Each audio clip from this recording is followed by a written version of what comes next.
After a string of blunders and bad news, APS Superintendent Winston Brooks got another dose of bad news today. The school board voted unanimously not to extend his contract beyond 2016. But that doesn't necessarily mean he's on his way out. News 13's Lizzie Mitri is live at APS headquarters with more. Lizzie?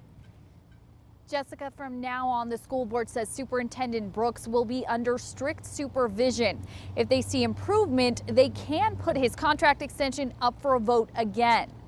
The school board met behind closed doors, even paper-covered windows, for more than an hour before making the announcement. The board will not be extending Mr. Brooks' contract by 1 year. A unanimous vote not to extend Superintendent Winston Brooks' contract beyond 2016.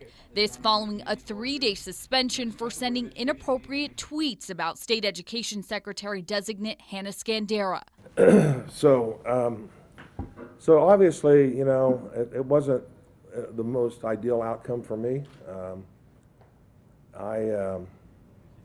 I am committed to continue doing the work here. That work will now include a performance improvement plan. 3 school board members will collaborate with Brooks to draft a document giving the superintendent direction in moving forward, particularly when it comes to communication. Does Mr. Brooks have to crawl out of a little bit of a hole here? Absolutely. Does Mr. Brooks have to put his best foot forward with the secretary and the governor and apologize and be genuine in terms of really wanting to make things better? Absolutely. I'm not tweeting, and I'm being super duper careful about what I text, and I'm actually thinking about getting an old rotary phone again and communicating that way. Jokes aside, Brooks didn't take the news lightly. At times, it was difficult for him to speak during the news conference.